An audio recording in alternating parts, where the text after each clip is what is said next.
CBS News Los Angeles, The Rundown. Hello, everyone. I'm Ross Palumbo, and here's a look at your top stories at this hour. Blue heaven is swarmed with people today for the Dodgers home opener right now against the St. Louis Cardinals. Take a look, SkyCal over Dodger Stadium. You can see a sea of blue here, and of course, we can feel the excitement even here in the studio. This year's big draw is, of course, superstar Shohei Ohtani. Now, some fans even flew in all the way from Japan for the big day. The full Dodger season actually began last week, of course, with a 2-game series against the Padres in South Korea. But today is the first chance for fans to support the boys in blue right here at home. We're going to have much more all day long here on CBS News Los Angeles. And what a great day to be out there at Chavez Ravine. KCAL meteorologist Marina Jurica has our next weather forecast. And Marina, we're going to enjoy it while it lasts. I'm telling you, we need to, Ross, because it is already starting to change. I talked yesterday a little bit about that deepening marine layer, and that's the moisture that comes in ahead of an offshore storm. And we can see that fog is still lingering for some of you, and it will just not go away until this system exits. So right now in Long Beach, it's sunny. We are super sunny, but you go inland into the mountains, and remember, they have their own energy. They create their own lift, and we've got a lot of moisture and clouds that are starting to form. So the changes are starting to happen, but overall, yes, a very nice day. 69 degrees. We're starting to see those winds kick up, all those telltale signs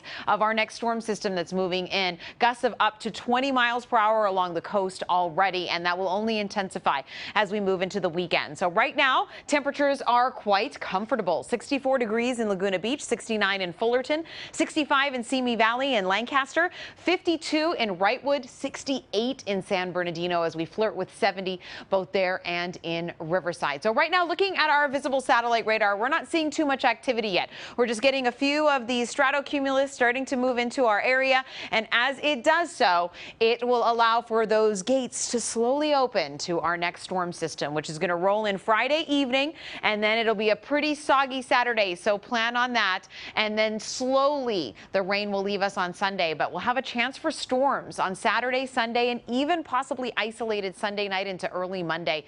So just keep that in mind when making your plans. Otherwise, low pressure is going to slowly make its way down our coastline. Remember back in February when we had all that instability and all of that rain? Well, it's a very similar system, except with this one, we're not tapping into the atmospheric river, but it is still taking its sweet time to glide down our coastline. And so because it's a slow mover, it's going to give a lot of rainfall in a prolonged period of time, and on supersaturated ground, that's actually fantastic. That's what we want. We want longer periods of rain and not just those thunderstorms that give you an inch or two in just a short 30-45 minutes. But we could see that as well. But at least for the bulk of the rain, 1 to 3 inches, and we will be looking at that slowly making its way down our coastline.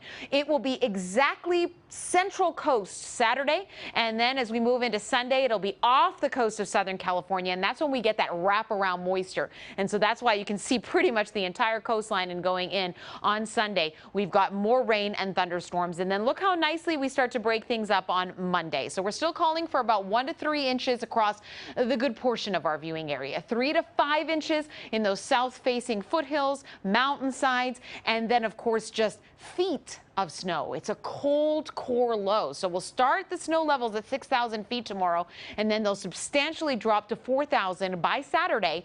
And then we'll be looking at possibly even 3,500 feet by Sunday. So there's a lot of cold air that's moving in behind it, and our mountains are going to bear the brunt of that. So I know everyone's making a lot of plans, and I'm sorry that it is going to be so soggy, but just try to make some indoor backup plans.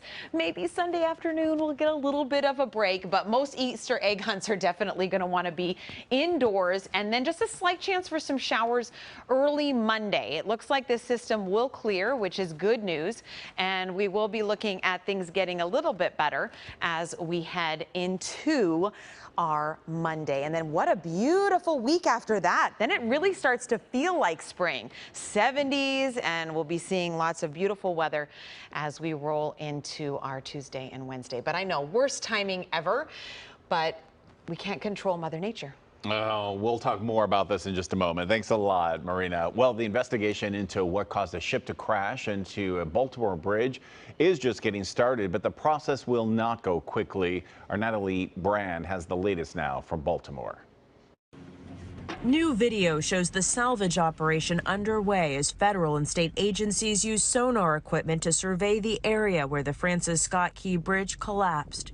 Divers recovered 2 bodies Wednesday, and 4 other construction workers are presumed dead. Our hearts are with the families, and to all the families, we are so sorry for this tragedy. Maryland State Police identified the men found as 35-year-old Alejandro Hernandez Fuentes, originally from Mexico, and 26-year-old Dorlean Castillo Cabrera from Guatemala. Among the missing, Minor Yasir Suazo Sandoval, a father of 2, described by his brother as kind and big-hearted. When you were talking to him on Sunday, did you ever think that was going to be the last time you saw him? No. NTSB investigators are analyzing evidence removed from the cargo ship Dolly and speaking to crew members as they work to determine what led to its crash into the Key Bridge. There is a lot of information we need to collect, a lot that we need to analyze, many interviews. The NTSB says its investigation and final report could take 1 to 2 years. It's not yet clear how long it will take to reopen the port of Baltimore to ship traffic and ultimately rebuild the bridge. We have a very long road ahead of us. State and federal leaders emphasize the urgency of getting one of the nation's busiest ports back in business. It's such a major catastrophe for this area, and it's just surreal. It's just like I can't wrap my mind around the fact that that whole bridge is actually gone. Community members say they're in mourning for the lives lost and the bridge itself, a landmark for the region. Natalie Brand, CBS News, Baltimore. Prosecutors called it one of the biggest financial frauds in U.S. history. Now, former cryptocurrency mogul Sam Bankman-Fried has been sentenced to 25 years in prison. Before learning of that sentence, the 32-year-old apologized for what happened in a packed Manhattan courtroom here. A federal jury convicting Bankman-Fried last November on 7 counts of fraud and conspiracy for stealing billions of dollars from customers and investors of his crypto exchange. Prosecutors recommended up to 50 years in prison. Bankman-Fried's attorneys requested 6.5 years. His attorneys are expected to appeal that sentence. Well, Pluto TV, which is owned by our parent company Paramount Global, is turning 10 today. Pluto TV is a free TV streaming service, of course, with hundreds of channels, movies, and series, all available on demand. But what some people don't know is that one of Pluto's TV's missions is to make Pluto a planet again. How's that for a tie-in? Meteorologist Marina Jurica is here with more on that, and a very special guest you spoke to. Yes, Dr. Alan Stern at UCLA, and they've got a really great event coming up on Monday, and he's been a huge proponent for getting Pluto reclassified as a planet. So, Ross, it's been 18 years since Pluto was demoted, and as fellow Pluto generational people, some in the scientific community think it's time Pluto should be a planet again. And today I spoke to Dr. Alan Stern, who leads NASA's New Horizons mission to explore Pluto and the Kuiper Belt. So I know you're a big supporter of the underdog planet. Talk to me a little bit about your work and why Pluto is such a big debate for those of us who don't know. Yeah, it's really a simple story. I'm a planetary scientist, and there are a lot of them in the LA basin, the LA area. There are a lot of planetary scientists at UCLA, where our event's going to be on Monday for Pluto TV. And, you know, in the 20th century, the telescope technology only allowed us to know that there were 9 planets. But at the very end of the 20th century, we started discovering a lot more. And some people reacted to that poorly and said, well, we just can't have too many planets because, you know, school kids can't memorize the names of them. I always thought that was not a very scientific argument. You know, we have well north of 100 elements in the periodic table. We have countless rivers, mountains, asteroids, galaxies, and stars. And most planetary scientists believe that the most logical classification scheme is one where even small planets are planets, and that the number of them is just whatever we discover. It shouldn't be set by some rules that's meant to just keep the number small. And so when you see that picture of Pluto, you know, if you saw it on a Star Trek episode, you'd say, oh, they've showed up at some planet. And that's because Pluto, its geology, its geophysics, the way it was formed, all those things have all the hallmarks of planets, even like the Earth. So Pluto belongs as just as much a planet as a Chihuahua is a dog. I love that, and I'm of the Pluto generation as well, so I concur. But how do different scientific communities, including astronomers, planetary scientists, and educators, perceive Pluto's status, their status? And what are the key arguments of each perspective? You talked a little bit about, children being able to learn a massive amount of information. Tell us a little bit about how that reaction is going on in the community. Well, science isn't about memorizing things. For example, take the rivers of the earth. There are countless rivers on the earth. You can look them all up in a book, but you don't have to know the names of all of them. You simply have to know that there are a lot, and you can look them up, and maybe you were taught the largest river, like the Ganges of the Nile, or the most, some of the largest rivers. The Amazon is the very largest. The Mississippi's in that class. But I think planets are going the same way as other things in geology.